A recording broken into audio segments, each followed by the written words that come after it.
वंदे मातरम। दर्शक मित्रों, आप देख रहे हैं स्टार न्यूज नेटवर्क और मैं विजयकांत। आगामी लोकसभा चुनाव पर बीजेपी की कड़ी प्रतिक्रिया दी जा रही है। प्रदेश अध्यक्ष सी आर पाटिल, राज्य के गृह मंत्री हर्ष संघवी ने भित्त चित्र बनाया। अंबानगर के कार्यालय की दीवार पर चित्रित एक भित्त चित्र, अब की बार फिर बनाएगी मोदी सरकार, नाली वाली पेंटिंग।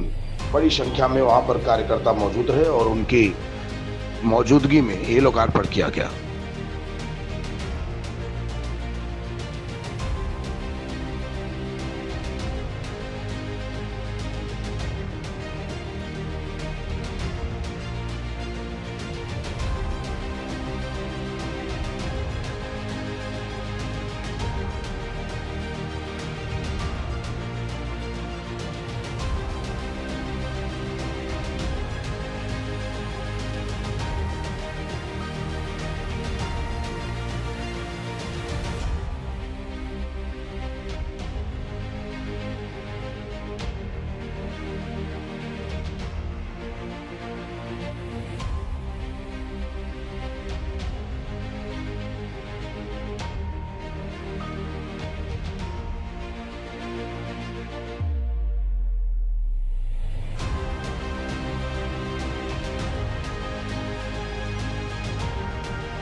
નમસ્કાર મિત્રો,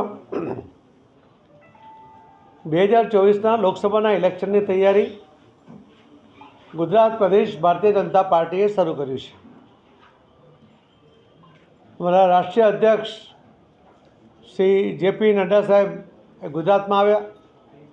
એમણે ગાંધીનગરના શ્રી અમિતભાઈ શાહ સાહેબના કાર્યાલયનું ઉદ્ઘાટન કરીને આખા ગુજરાતની કુલ મળીને 26 સીટ એના ભારતીય જનતા પાર્ટીના મધ્યસ્થ કાર્યાલયનું ઓપનિંગ એક સાથે કરીને એક નવો ચીલો એ ગુજરાતમાંથી શરૂ કર્યો અને સાથે સાથે એમણે પ્રચારનો પડઘમ પણ શરૂ કરી દીધા।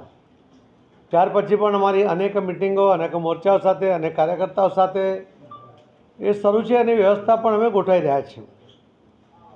આ જ કાર્યક્રમના ભાગરૂપે કેન્દ્રમાંથી મળેલી સૂચના મુજબ આખા દેશમાં દરેક કાર્યકર્તાએ પોતાના હાથથી દિવાલ ઉપર ફરી એકવાર મોદી સરકાર લખવું જોઈએ। કમળનું નિશાન ભલે વાંકું ચૂકવા હોય તો પણ એ કરવું જોઈએ, જેના કારણે એનું ઇન્વોલ્વમેન્ટ આવે।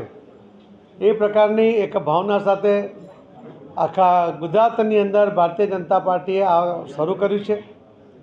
આજે મેં પોતે પણ દિવાલ ઉપર કમળનું નિશાન ચિત્ર્યું છે। અમારી સાથેના અમારા શહેર અધ્યક્ષ અને ધારાસભ્યો પણ ફરી એકવાર મોદી સરકાર આ શબ્દો પોતાના હાથથી દિવાલ ઉપર ચિત્ર્યા છે।